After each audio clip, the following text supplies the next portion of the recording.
घ्यावा लागेल की त्यांनी नेमकी साथ द्यायची कोणाची. वास्तविकता बघायला गेलं तर मुसलमानांमधल्या अनेक जाती या ओबीसी आरक्षणाचा फायदा उठवत आहेत ही वस्तुस्थिती आहे.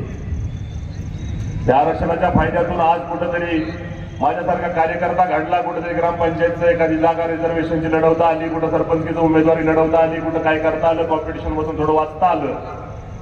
आमच्या अनेक ओबीसी नेते नेमकं याच मुद्द्याला हात घालतात की आज कुठेतरी आमचा ओबीसीचा पंचायत समिती झडपी सदस्य दिसायला लागला, तोपर्यंत आमच्या आरक्षणावर आता गदा यायला लागली. मित्रांनो, जेव्हा देश स्वतंत्र झाला, देशाला स्वातंत्र्य मिळालं, खऱ्या अर्थानं स्वातंत्र्य त्यावेळेला आनंददायी परिष्कृत झाला असतं ज्यावेळी जलजन्मही संपत्ती यांचं समान वाटप या भारतीय जनतेमध्ये व्हायला पाहिजे होतं. पण जर ही उजनीचा ह्या वाटपाला जर अशा पद्धतीनं बळवण करून जर थांबवलं गेलं असेल तर राजर्षी शाहूंच्या आदर्शानं आणि डॉक्टर बाबासाहेब आंबेडकरांच्या कृपेनं जे आरक्षण नावाची संकल्पना भारत देशामध्ये आता लागू आहे, या आरक्षणाची जी किमया आहे, तिचा जो फायदा आहे, तुम्ही मानागर मानू नका.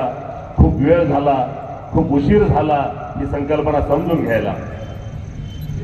ही संकल्पना समजून घ्यायला वेळ झाला म्हणून आज 2024 उगावला. आरक्षण पाक जायची त्याला कमजोर करून संपवायची वेळ आली, त्यावेळी आपण रस्त्यावर आलोय. हरकत नाही, पण आरक्षणाची संकल्पना मांडणं, आरक्षणाची संकल्पना रुजवणं आणि SC/STच्या आरक्षणाला संविधानिक स्थान असताना ओबीसीच्या आरक्षणासाठी रस्त्यावर उतरून पुन्हा लढणं हे आंबेडकरी चळवळीचं काम होतं आणि आज ही आंबेडकर तुमच्यासाठी रस्त्यावर आहे.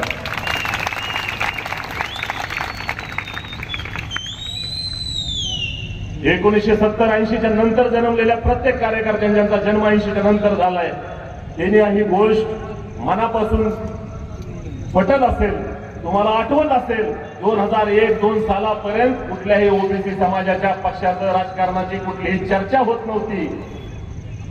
21व्या शतकाच्या सुरुवातीला ह्या पद्धतीच्या स्वतंत्र विचारधारेची चर्चा आणि कुजबूज सुरू व्हायला लागली. पहिलं दशक संपतं त्यावेळेला आरक्षणाची ही चर्चा या स्टेपला पोचली की उघडपणानं एकमेकाचा आरेरावीचा विरोध या महाराष्ट्रामध्ये आणि पर्यायी भारतामध्ये व्हायला लागला. मात्र ज्या वेळेला ही चर्चाच होत नव्हती त्यावेळी मात्र आरक्षण लागू झालं पाहिजे आणि मंडल आयोगाच्या मागण्या मान्य झाल्या पाहिजेत, ह्याच्यासाठी झटणारी लढणारी जी चळवळ होती, आम्ही आंबेडकरी कार्यकर्ता म्हणून अभिमानानं सांगतो की माझी आंबेडकरी चळवळ होती. आयामायानो, लेकरू जेव्हा आपल्या पोटचं असतं ना तेव्हा त्याला धक्का जरी लागला तरी आपलं काळीच चांगलं दिशे वाचतं. आज 2024 मध्ये आम्हाला आंबेडकरी जनतेला, मुसलमानांना अनेक प्रकारच्या अन्याय अत्याचाराला तोंड द्यावं लागत असताना सुद्धा आम्ही आमच्या या सगळ्या अन्याय अत्याचाराच्या चळवळीच्या लढाईतून वेळ काढून पुन्हा एकदा सगळी ताकद आम्ही आरक्षणाच्या मुद्द्यावर लावली. तर हे लेकरू जन्माला घातले ते आंबेडकरी चळवळीने घातले. ह्याला धक्का लागला तर सगळ्यात जास्त दुःख कुणाला होईल तर आंबेडकरी चळवळीला होईल. मिट जाएंगे हमें मिटाने वाले, और वादा है अंबेडकरियों का आपसे, नहीं मिटने देंगे आरक्षण को.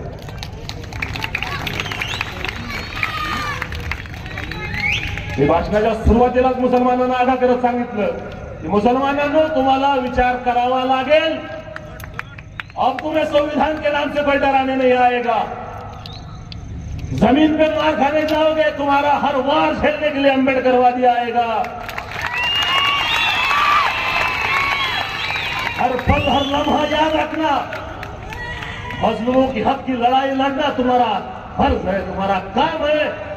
और आज मजलूमियत आरक्षण के माध्यम से बच सकती है, तुम्हें इसे बचाना होगा.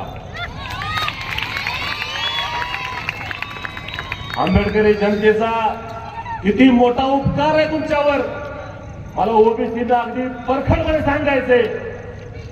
ह्याची तुम्ही जाण ठेवा. वयाच्या 70ीत आमचा नेता ज्या पद्धतीने हे मैदान तापवायला निघालाय, याची जाण ठेवा.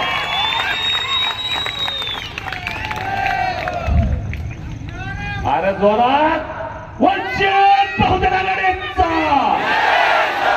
आंबेडकर चळवळीचा, बाबासाहेब आंबेडकरांचा जय भीम, जय भीम, जय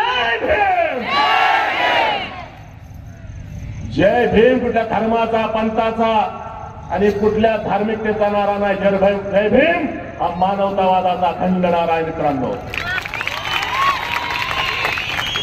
ओबीसींना माझं आव्हान आहे, छातीचा कोट करून जय भीम म्हणा.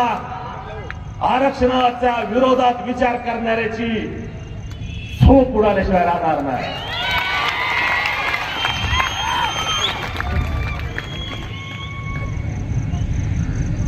मुसलमानांना, दलितांना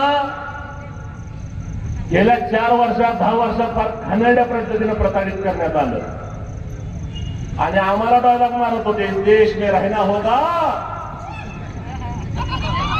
दलिद्रांनो आम्ही सांगतो, इस देश में रहना होगा, 24 के हक की बात करना होगा, आरक्षण के फेवर में बात करना होगा, दूसरे के थाली में नहीं बैठना होगा. आपलं ताट वेगळं रखना होगा और उगच चेष्टेत कहने का नहीं होगा, विचारात कहने का होगा. काय म्हणले, बघेंगे.